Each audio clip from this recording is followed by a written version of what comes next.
Okay,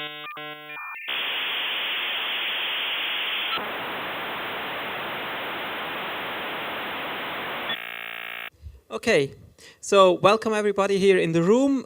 We can have today our first talk in English, and a very great talk. We have David John Pleasance as a Commodore manager, who was brought to us by AUX, Amiga User Group Switzerland. And I think you talked the first time about your story on Commodore, what you did there, but actually you were in Switzerland some years ago and even worked from Switzerland. And you're going to tell us the story about Commodore, you're going to tell us who you are, and then we're going to do a discussion, like we can ask him questions, he can tell many stories about the background, what happened to Commodore, what went well, what didn't went well, at least, otherwise we would have another discussion, and also about your books, which you have here, which tell the story from your side, but also from many friends of yours you made during Commodore time, who tell their story about Commodore stories. Now, I have still first a question. Who of you had just the C64? Just only. Okay, so only, not many. So who of you had an Amiga? And who of you had both? So it looks like we have a huge crowd, a little bit less that had both, but we have a huge crowd of Amiga fans and friends. And I guess all of you are members of this group or not, hopefully. At least there is some incentive to do so because they invited David John Pleasance. So I hand over the mic to you, and let's inform us about the story of Commodore. Thank you. Thank you very much. Thank you for all coming. I really appreciate your attendance, and hopefully you'll get a little fun out of this. I first need to thank the guys from the Amiga User Group Switzerland for inviting me over here, and the fantastic hospitality I've had. So thank you guys. I really, really appreciate it. It's fantastic. Okay, I think the best thing I can do is to start with is just to give you some background of my career at Commodore, and then I'm going to talk about how Commodore started and then all the things that went wrong and so on. I joined Commodore in 1983, in June of 1983, and I was recruited to sell Commodore PETs into the retail market. My background has been retail virtually all my life, after being a professional musician, that is. But the interesting thing was that when I joined Commodore in the UK in 1983, I found out very quickly that Commodore never had a business plan, which is quite interesting because I was with them about 10 weeks getting ready to start my work selling into the retail market when I was told that Commodore is not going to produce any more PETs. So I was recruited really for no reason. Anyway, what happened was that I got moved to selling the Commodore 64, which had not long been released and was doing very, very well. And my role at that time, I was reporting to the Consumer Products Division sales manager, and I was looking after all the major retail accounts. That's all the multiples and so on. Anyway, with Commodore in the UK, I introduced a whole lot of new marketing ideas, including bundling Commodore 64s with all sorts of things and producing packs which were enticing. I don't know if you've ever thought about it, but trying to market a piece of plastic with some keys on is not actually the easiest thing in the world to market. So I decided not to sell computers, but to sell dreams. So we produced these packs with all the images of the games and, of course, productivity software. Very important to have that in there because that justifies the parent's purchase. It's obvious, really. Anyway, what happened was that when we sold the 64 in huge volumes, and then eventually the Amiga was released. Of course, initially it was the Amiga 1000, which was not my product. It was kind of an in-between product because it wasn't serious enough to be taken as a business product, and it was too expensive to be a games product, so it kind of fell in between the two stools. Anyway, once the 500 was released, that was really when I was kind of let loose, if you like. Anyway, as a result of the activities I did with Commodore UK, particularly what happened was the very first Amiga 500 pack we did was called the Batman pack. And I'll just fill you in on how that happened. I went to Ocean Software, who had just come back from Hollywood, having paid $1 million for the rights to use the name Batman the movie in their game. And I went to them and said, gentlemen, I want to give you a proposal that you'll either have the guts to go with, or you'll send for the men in the white coats to drag me away, whichever you feel is right. Anyway, what I proposed to them was that I was going to produce a pack which featured Batman completely. The fact that there was an Amiga inside was almost incidental. And the idea was, I said to them, I need you to give it to me for 2 months, upon its release, for 2 months before you sell it across the counter on its own. And I want to pay very little for it, and I only want to commit to 10,000 pieces. At which point they said, send for the men in the white coats, obviously. Anyway, they had a bit of a chat amongst themselves, and eventually they said, look, we've got a couple of concerns. They said, first of all, we think our dealers are going to be really upset if you have the Batman the movie game on its own in the pack for 2 months before they can get it. And I said, well, if this goes the way I think it's going to go, they won't be upset for very long, because they'll be selling a £400 product as opposed to a £40 product. Okay. They said, David, we've just paid $1 million. We estimate it's going to cost us another $1 million to make the game. So therefore, we've done all of our numbers, and we know how many we need to sell and how many we want to sell. And we're afraid that this activity will affect those numbers. And I said, well, bear in mind, I've got a much bigger marketing budget than you, and my marketing is going to be on Batman.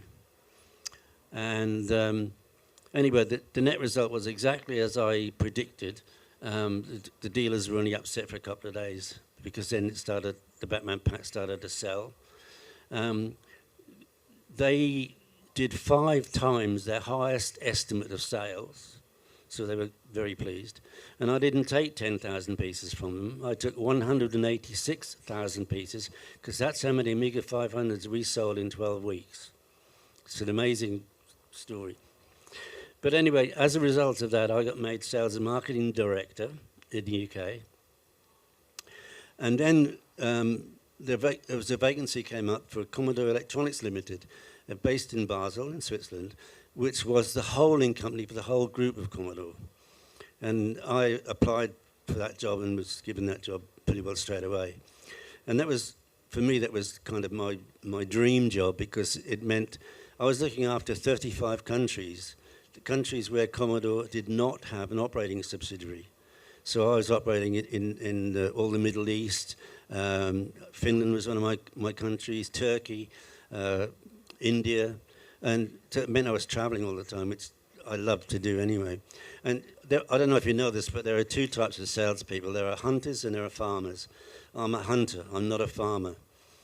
Anyway, I was at CEL for 2 years, based in Basel. But to be honest with you, I was hardly ever in Switzerland, because I was traveling all over the place.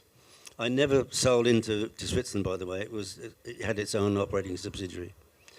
Anyway, in 1992, I was sent to the States as Vice President of Consumer Products for the sales company. We used to call the American sales company sales prevention officers, because that's kind of what they were. Anyway, after I was there a year and it was a bit of a mess which I sorted out, and then I was returned back to the UK as Managing Director of the UK company. So that's kind of an overall background. So I think you can see I'm very well qualified to talk about Commodore, because I was working with Commodore at all different levels and internationally. Now, I just want to give you a quick background into how Commodore started. You probably know this, but anyway, there was a guy called Jack Tramiel, and he was rescued from Auschwitz a couple of weeks prior to his potential death by the American military. He was rescued, and the first thing he did when he could is he went to the States and he joined the military to say thank you for getting me out of there. He then ended up opening up a typewriter repair shop on the Bronx. And from that, he got into calculators, and he started to actually manufacture calculators. And eventually what happened was that the chip company that was supplying him realized that he was doing very well selling these electric calculators, and they weren't doing it themselves. So they stopped supplying him and started doing their own. So he ended up buying a chip manufacturing company, MOS Technology, just near Philadelphia. And one of the guys working for the MOS Technology was a guy called Chuck Peddle, and he had just developed a put-together-yourself computer called Kim 1. So Jack bought the company on the basis that Chuck came with it. I mean, you can't officially do that, but that was how the deal was done. So from that, they then developed the VIC-20 and then the 64. Now, the interesting thing is that the 64 was without question Commodore's glory days. But at the same time, it was also their demise. Why? Because there's a lot of conjecture about how many 64s were sold worldwide. I know the actual number, and the reason I know the actual number is because, which I'll come back to later, is that we were doing our due diligence on looking to buying the whole of the worldwide assets, and we saw all the figures. They actually sold just under 27 million 64s, but they didn't declare a lot of it, so they didn't pay tax on it. That's the truth. Anyway, why was it Commodore's demise? Well, you can't suddenly make 27 million computers without a lot of finance. You know, you just have to have the finance. So Commodore had to look for external finance, and that's when he got Irving Gould involved. And I might, just as an aside, it's all in this book here, which I'm definitely promoting today. Once I asked Irving Gould how he made his money, because it was a very impertinent question, and I knew it was. And if you don't mind, I'm going to give you the exact wording he used. And he said, David, he said, I took the best piss of my life. What on earth are you talking about? He said, David, he said, I was sitting in the Four Seasons restaurant in Manhattan with some group of friends, which is where everybody used to be at the time. So I needed to go to the toilet. He said, so I walked into the toilet, and within a minute or two of me walking into the toilet, this young guy came in, and the guy's going, effing company, I can't effing believe they're so effing stupid. And he was really ranting and raving. So Irving said, oh, why are you so upset? This guy said, well, he said, I've just brought a proposition to my company, fantastic proposition, and they've turned it down, and I can't believe how stupid they are. So Irving said, okay, well, what is the proposition? And this guy said, well, he said, you know how things get shipped around the world by sea? He said, it's a nightmare if you're shipping barrels of oil, wheat, electronics, how they pack it all into the ship, it's an absolute nightmare. So these guys have come up with a system of containerization, 20-foot, 40-foot containers with vehicles built to carry them, cranes, ships built to carry them. He said, and I brought to my company the rights to the container system for the USA, and they've turned it down. And Irving said, you've just met your man. And that's how he got into and became a very, very rich man. Which I find an interesting story in itself. Anyway, let's get back to Commodore and what went wrong. Well, as I said in the beginning, Commodore never ever had a business plan, which sounds bizarre, but it's absolutely true, which is why they kept coming up with things like the +4. Suddenly I got 10,000 +4 shipped to me. What the hell do I do with a +4? It was a non-product. They just kept doing all these, and the reason for that was that they kept hiring new head of engineering. So that person would come in and say to their engineers, what are you working on? I'm doing this. Oh, don't do that. Stop that. Do this. So there's loads and loads of projects that never got finished, loads of them.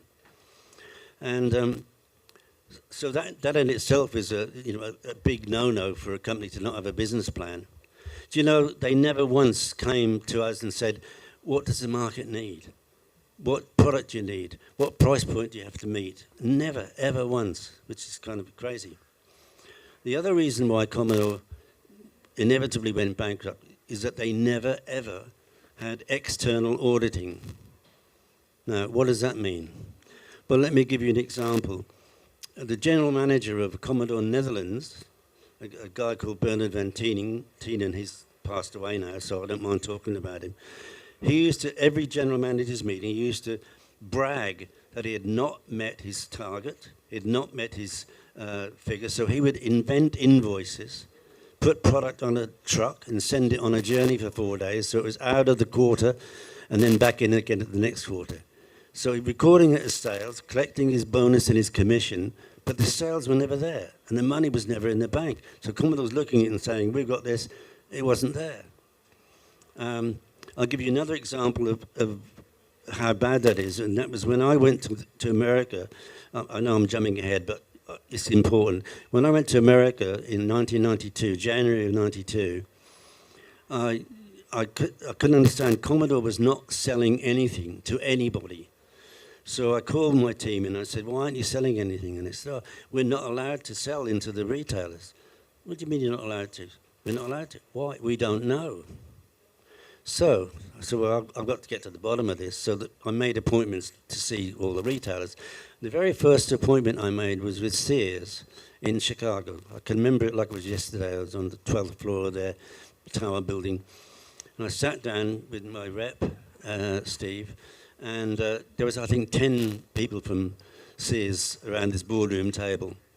So I introduced myself, told them about my history. I'd been with Commodore, I think it was 8 years or something, 9 years, whatever it was. And I said, gentlemen, I'm here to try and get things moving because clearly something's not working. And I'll give you my honest, work, and all I ask from you is the same. So I said, would you mind telling me why you're not paying your bill? And they said, well, it's simple, Mr. President. I said, we're waiting for you to take all our stock back. And I said, well, I've been at Commodore 8 years or 9 years, and I've never known Commodore to be a lending library. The next thing you know, they push a piece of paper across the boardroom table to me, and it was a letter signed by Jim Dion, who was the president of Commodore Inc., the sales company in America, and it was a sale or return agreement, which we never did. But he'd recorded all these sales, got his bonus, and they were stuffed to the gunnels with a product that they could never have sold in a million years. Do you know what that product was? CD-TV. No, I'm not joking, but, professional people had trouble selling it because it was so ahead of its time and it wasn't user-friendly. There's absolutely no chance on God's earth that Sears could have sold it because they're hard pushed to ring up something on the till and put it in a plastic bag. That's the truth of the matter. But I was stuck there. Suddenly, here I am faced with this president having signed this document. And what it meant was that I had to take back all the CD TVs, and a lot of them were not even saleable again because they were a bit on display and everything else. But that was the agreement that was signed. Now, I had to think very quickly on my feet, and in the end, I said to them, look, gentlemen, you should be selling the Amiga 500. That's the product that's flying out. I said, if you give me an order to the same value of the product I'm taking back from you, the Amiga 500s, I will give you your own pack, Sears special pack with your own software in it, which is how I managed to get over it. Now, the only reason I'm telling you that is because you realize then that Commodore had believed it had, I think it was almost $750,000 that I ended up taking back from all the retailers, all the big retailers, that Jim Dion had sold on sale or return. So they believed they'd got $750,000 worth of sales, which weren't real sales. So can you imagine running a business when you don't know how much money you've got in the bank? I mean, I still find that unbelievable. And you've got a guy, what happened is, I'll go back again, the best way I can do this, is that, as I mentioned before, Irving Gould came in, was an investor in Commodore, and he ended up with 22% shares, and Jack Tramiel, the founder, ended up with 7% shares. And clearly they didn't see eye to eye on certain things. One of the things was Irving Gould was a tax exile in 3 countries. He was a resident of Canada. He had residency in the Bahamas. And obviously time in the USA. He was not allowed to stay in any one country for more than 3 days, otherwise he'd be liable for tax. So he was using the company jet, it was called a pet jet, to travel all the time. And Jack had a go at him about it, and he said, if you don't like it, leave. And anyway, that's one of the stories behind Jack's leaving. So Jack left, and I think it was about March, April of '84. Now, what happened then, of course, was that after Jack left, there was this void, and Irving Gould was bringing in all these different people as, presidents of the company, and most of them had no idea and no real interest in the business. I mean, people coming in from Coca-Cola, and the first thing they did was to cut costs. And like in the UK, we had a purpose-built assembly plant and premises in Corby in the UK. We bought a 10-acre site. We got a big grant from the government and built an assembly operation with warehousing and distribution and marketing, sales all under one roof. He closed it down, because that saved money. So on the books the next year, it looked like they'd made money, but it's just a short-term solution. Anyway, what happened was that after Jack left, he'd heard about El Toro, which was a company were designing the Amiga. Went to them. They were in serious financial trouble, which is typical of any new venture, I guess. And he did a deal with them, and he gave them $500,000 and said, if you don't pay it back within, I think it was 45 days, maybe 60 days, I'll own the company. They took the check.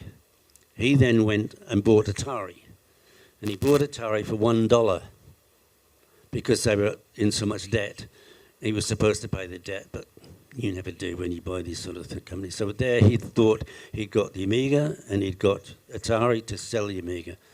He went back to El Toro and he said, right, you're my company, you haven't paid back. And they said, no, we've sold to Commodore.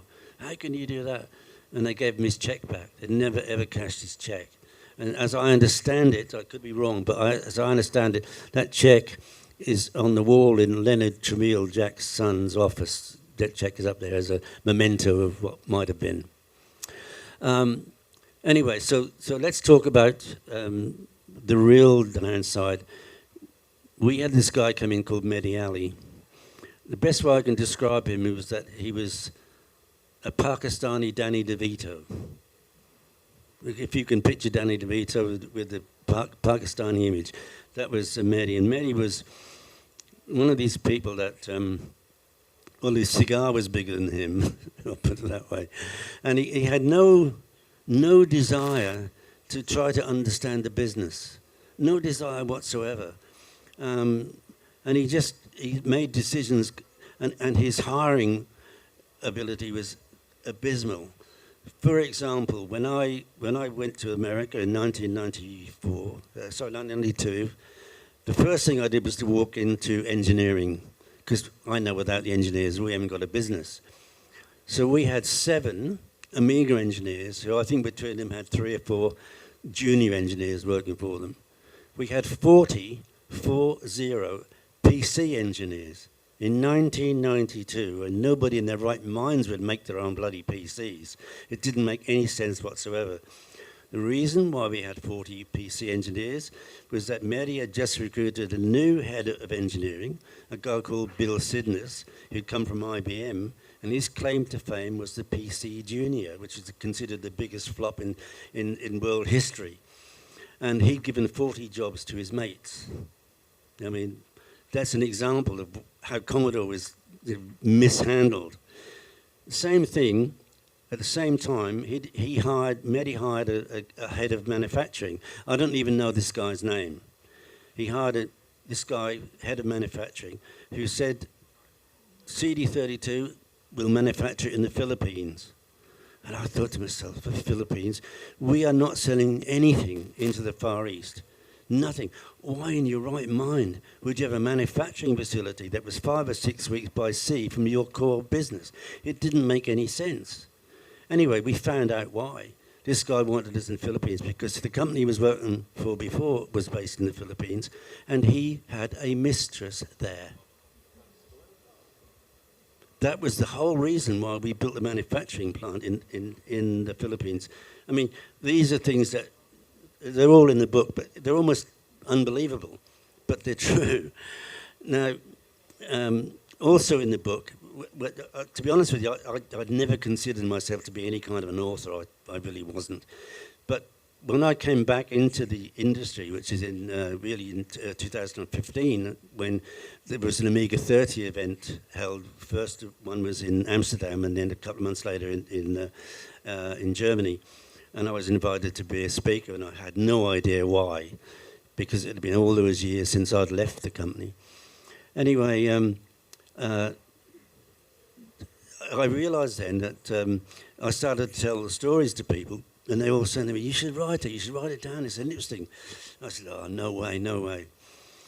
Anyway, to cut a long story short, eventually, I think it was about 2019, I decided I'll try to write something. And I wrote my story, and I read it back, and I hated it.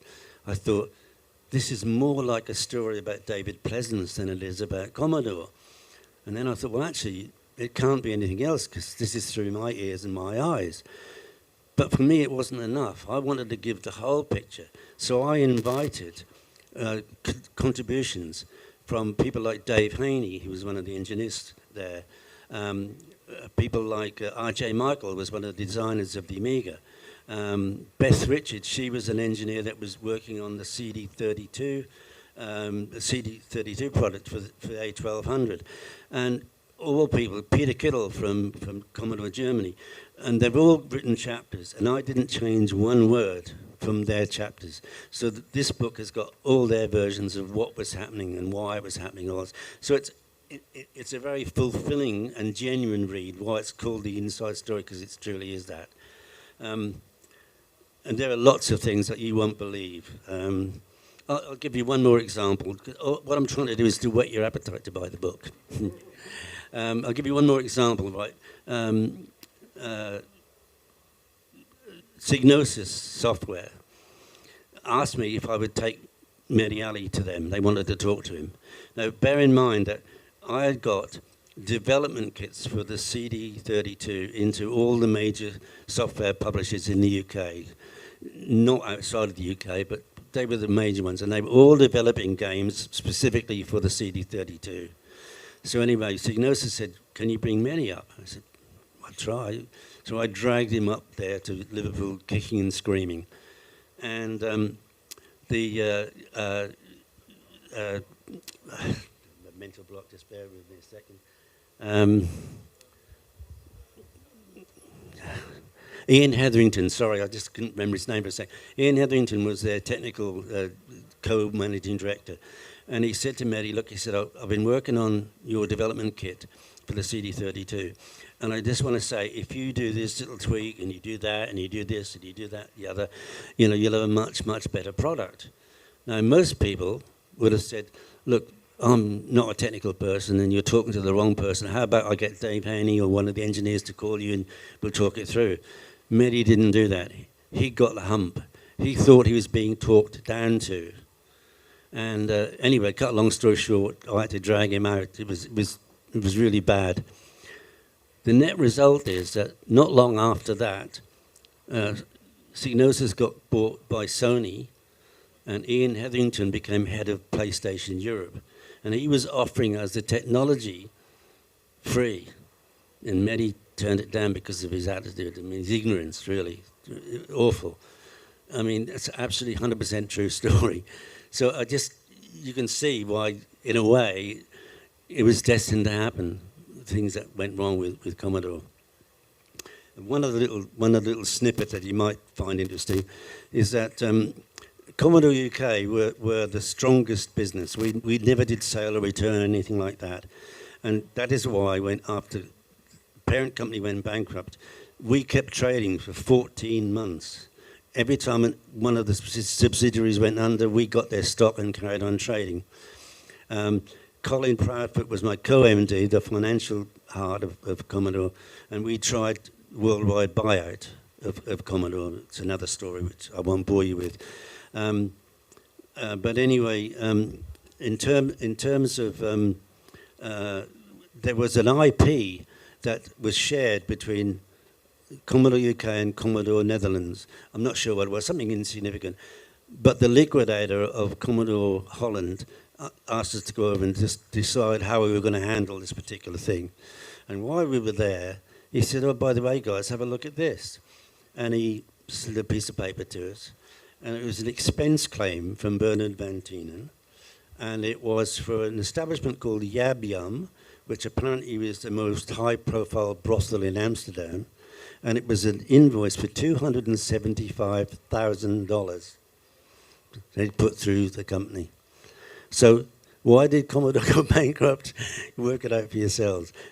But it's all in here. Now, before I go on to the next project, any questions that you'd like to ask me about what I've talked about so far? Yes, any questions? So raise your hand quickly because we wanted to do it also a little bit interactive with your questions. Maybe I have one. Is there any regret at your side that you could have done something else and save some situation or do something better? Totally. As I mentioned just before, Colin Proudfoot and I decided that we believed that we could do a lot better job of running Commodore. And so we got together with Coopers and Lybrand auditors, and with their help, we raised $50 million in order to buy the worldwide assets of Commodore, because we really felt that we had a good business plan. We'd never have raised $50 million if we didn't have a good business plan.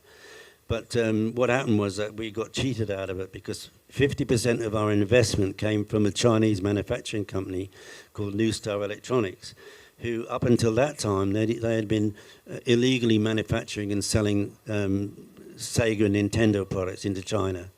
But the government had told them they had to get legit. So they came to us, and the idea was that they were going to be half of our investment and our manufacturing arm, which would have been absolutely the most fantastic thing, cheap manufacturing with a partner, you know. But what happened was that Petro Tichenko, who previously was at Commodore, then went to ESCOM, along with Bernard Van Tienen. The crooks kind of joined together, and he went to 2 days before the auction, he went to New Star Electronics and lured them away. Said, don't pay 25 million, come with us and we'll give it to you for nothing, sort of thing, which they never intended to do. So we lost half of our investment. And everybody said, well, hang on, that still meant you had $25 million. Yes, of course we did. However, you don't honestly think that any supplier would give us credit terms after they've just been burned by Commodore. We're going to have to pay our way for a period of time. And Colin Proudfoot, who was an absolute financial genius, we sat down and worked out, we reckon 7 months, 2 weeks and 2 days, we would be in a position to be able to afford to run ourselves. And so we could not spend $15 or $16 million and then lose the other money in the next 2 or 3 months. Just, you know, there's nobody in their right minds would consider doing that. So yes, I regret immensely that we weren't successful, because it would have been a whole different story now, believe you me. Anybody else? Any other questions before we go to the other books? No? No, fine. Okay, I'd like to introduce you to this trilogy of books. I can't reach it from here. Which initially this started out, to be honest with you, once this was finished, I thought that's it. You know, I've done my bit of writing books. But what happened was that I got interested in what was happening after Commodore's bankruptcy. I mean, ESCOM only had it for just over a year when they went bankrupt. So I thought, I wonder if I can do some research and find out what's happened to Commodore's trademarks, its IPs, its patents, and logos and things. So I decided I wanted to write a book. And I got in touch with a few people who I needed to get information from, and one of them was Trevor Dickinson, who I don't know if you know, but he's a very huge Amiga fan, and he's produced the 5000 and the 1222 is coming out soon. Anyway, I contacted him and he said, David, I've got loads of material already, so how about we co-author? So we thought, okay, there's going to be one book. And at the time, I wanted to write about the vultures who were coming in and trying to get the trademarks and the logos for, a lot of them wanted getting it for cheap and make a quick buck, and others were more serious. And at the same time, the new technology that was coming out was the vampire board. So I come up with the concept of Vultures to Vampires, which is a perfect name for the book. But we didn't realize that it would end up being more than one book. Because when we started doing the research, there is so much material, it's incredible. So ultimately, we have 3 volumes. Volume 1 covers from 95 to 2005. Volume 2 covers from 2005 to 2010, and Volume 3, which has only just come out, takes you right up to 2023. And if you're interested in what happened and all the different technologies that people were wanting to develop around the Amiga technology, all sorts of different products, none of which came to market. It's bizarre. But essentially what you've got here, with these 4 books, you've got 4 years of research and you've got 40 years of Commodore history. And I mean, honestly, if you're interested in Commodore and you like a good read, it's all genuine. There's no fiction in this at all. And I'm really, really proud of these books because, well, it's taken a lot of my life. Anyway, all these books are available downstairs. I'm happy to sign them for you. They're probably worth less if I sign them, but anyway, I'm happy to sign them for you. And that's kind of as much as I want to say, but I'm sure there must be more questions. It's got to be. Do you have any insights about the AAA chipset? Yeah, what do you want to know? Everything. Well, the thing is that, like as I said before, they kept changing the head of engineering. And he kept going along and saying, what are you working on? I'm doing this. No, don't do that. We'll do something else. So there's lots and lots of projects that never got finished. And in fact, Beth Richard, her chapter in this book is about all these things that never got released. And it's an interesting read in itself. But if you don't have a business plan, you're going to get this. You're going to get skipping from one thing to another, to another, to another. And none of it makes any real sense. You know, if you don't have a business plan, how are you going to get there? If you don't have a roadmap, how are you going to get there? You know? But what I will say about another thing about this book here is that the CD32 was the first product in the 12 and a half years I was at Commodore where they'd actually planned it properly. They'd planned to develop it. They'd planned for us to get software done, which, as I said, I had all these development kits in all the software houses. It was all planned, and it was planned, the release date and everything was all sorted. And then Commodore got into serious financial trouble. I mean, they'd always been in trouble, but they got into serious financial trouble. And Mehdi Ali came to me and he said, David, I want to launch the CD32 in September. And I said, you're mad. You're absolutely crazy. What are you talking about? He said, I need the extra sales, he said. I said, Mehdi, we've got A1200s on order right through Christmas. Every major retailer is ready to take the orders in. I said, if you launch the CD32, you will kill the 1200. Oh, I want both sales. I said, you won't get it. So the other thing, Mehdi, is that we don't have the software. So if you launch it in September, and there's no software ready for, all you're going to get is ports from the 1200, and people are going to go crazy. They're going to say, this is ridiculous. I've got CD32, and it's the same software that's on the 1200. But he wouldn't listen. And everything I predicted came true.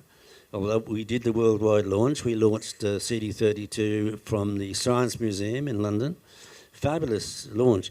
And I must tell you, you'll love this story. Just before the launch, there was an article, in PC Week, and it was an interview with Tom Kalinske, who was the worldwide president of Sega. And this this journalist interviewed him, and in the interview he said, "Oh, what about 32-bit CD-based games consoles?" And Tom Clancy said, "Oh, it can't be done. If anybody could do it, it would be Sega, right?" Which, of course, was in print. So when I read that, I went, "Thank you, there is a God," you know. So we were able to use that quote because nobody knew that we were obviously very close to producing it. And then what happened was, about a week before the launch, and I'm not kidding, a guy rang me up and he said, "David, you won't remember me," he said, "but we've done business before." He said, "We've got poster sites all over the UK." And he said, "You know how we work. You book a site, you pay 50% up front, and then you pay the other 50% on the week that your campaign commences." He said, "I've got 3 poster sites in central London that the guy's already paid half the money on, and he's not going to go ahead with them. If you want them, you can have them for the 50%. Oh, and by the way, one of them is right outside Sega's head office." So I don't know if you know this, but Sega advertising on television used to be this good takes ages. To be this good, and then spin the word ages around, takes Sega. So we put a big billboard up that said, to be this good will take Sega ages, because they'd said so. And that was right outside their head office. It's so funny. Yeah. In fact, about a couple of weeks after that, sometime in November, I think it was, we used to have an industry dinner in the UK where we raised money for charity and that kind of thing. And everybody was there. And we were all, I mean, to be honest with you, it was a fabulous industry because it was like a cottage industry. I mean, Nick Alexander, who was the MD of Sega UK, you know, he and I would be enemies in the daytime, but we'd have a drink in the bar at night because it was that kind of situation. And we were all at this industry dinner, and I got 2 or 3 tables, and so had he, and he walked over to my table and he said, "A bit close to home, Mr. Pleasance, a bit close to home." And I said, "Well, Nick, where needs must, where needs must." And never another word was said. They were seething, they were so angry. But they'd said it themselves. Their head up, their president, worldwide president, said they couldn't do it. So there you go. Anything else? Any other question?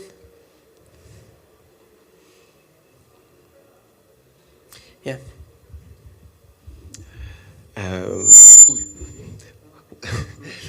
Just in a few quick words, what is the gist of it, of the IP story? So where did it go? What has happened with logo and Buy the books. Okay. Because it's so. I mean, it's 3 volumes. That's how much information there is. If you stop by my stand and say, have a look on the back, you'll see all the companies that were involved during the period of time. And honestly, we didn't know there was going to be 3 books. It was never in our wildest dreams. But when you start to research, you see all these different companies that had different technology ideas to do with what the Amiga could do. And I mean, it's heartbreaking, really, because for some reason it was almost like it was jinxed. Nothing was ever going to kind of work, you know. But it's worth the look. I promise you, I can't possibly go through it all. There's just far too much in there. Anybody else? A final question somewhere? No, I don't think so. No, so very quiet audience at the moment. No Yeah. questions in. So yeah, I'd like to ask you one question about the following talk which you have about the demo scene, like people making demos. What was your relation to them? How did you sponsor them? Were you against them because they cracked games in the beginning? So what was the relation to this still vibrant scene in Switzerland of the demo scene?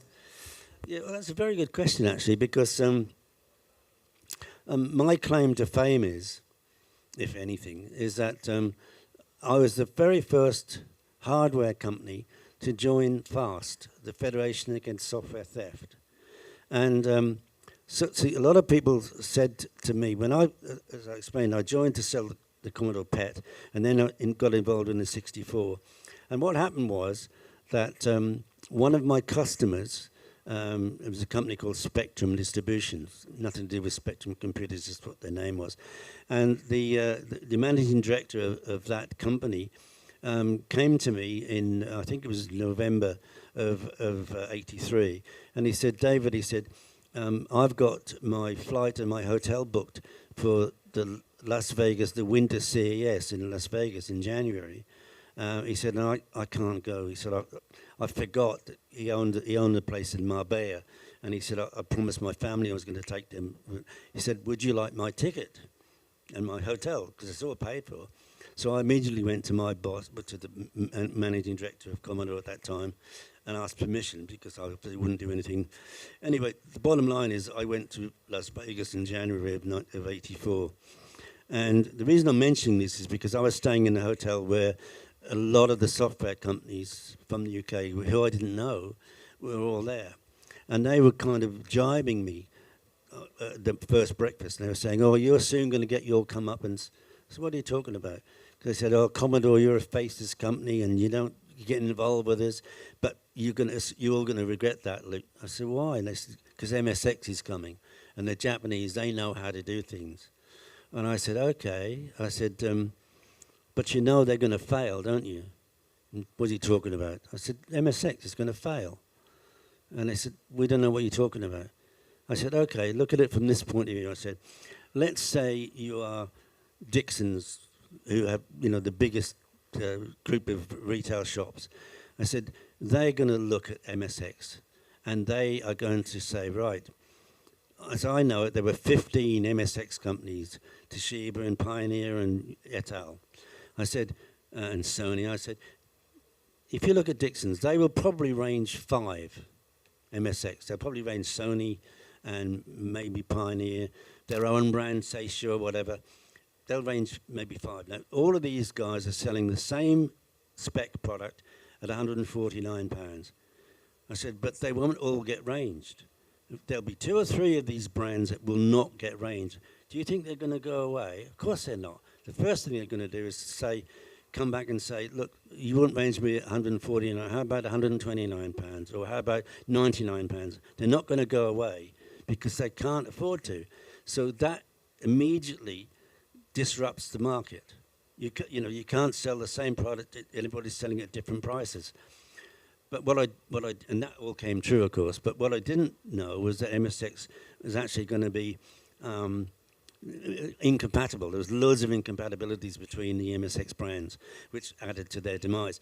Now, the only reason I'm telling you this is because with the message I was getting from the software company was that we, as Commodore, did not get involved with software people. When I immediately picked up on that, which is why I went out of my way to start to get to know the software companies, and eventually we did all these bundles using their software and so on and so forth. And one of the things I did was to join FAST. Now, I know we were the first hardware company ever to join FAST to prove that we were supporting the software companies. So that's kind of an aside to what you're saying, but the demo scene, it's very difficult because the demo scene people create incredible things, and they're always trying to outdo each other in what they can produce, which is fantastic. And so, yes, we do want to support them, but you can't support them in any material way. Can you understand that? You can't, not like a software company that's selling to the market, and you can help them to promote their products and so on and so forth. There's nothing you can do with demo sceners who are doing it as a hobby, and it's all very it's all real and it's all important, but you can't. There's no way you can support them. You can't help them.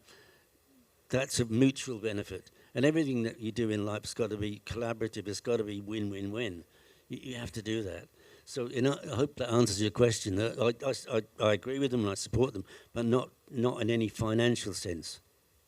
Okay, great. Yeah, you're gonna hear about the demo scene later. So if there is no additional question, I would say thanks a lot for your talk and for your information. And don't forget, he's still there for bilateral questions where you can ask him and tell the story about Amiga. And of course, you can watch a lot of Amigas or Commodore computers there. And thanks again to the Amiga User Group Switzerland to bring him here and have fun and enjoy the event. We're going to start at I mix always the time up, so I'm gonna look at the time at 5 o'clock, so I don't say 4 o'clock again. I have some mixes of time. With the demo scene, André Joos will explain the story of how the demo scene became a cultural heritage in Switzerland and in other countries. And he also will show some demos recently, not only Amiga and Commodore, but that you have a glimpse of it, what kind of culture this is. So after a short break, which we open the windows to have better air because it's hot in there, I wish you a nice day and see you in 10 minutes or later. Thank you. Thank you very much.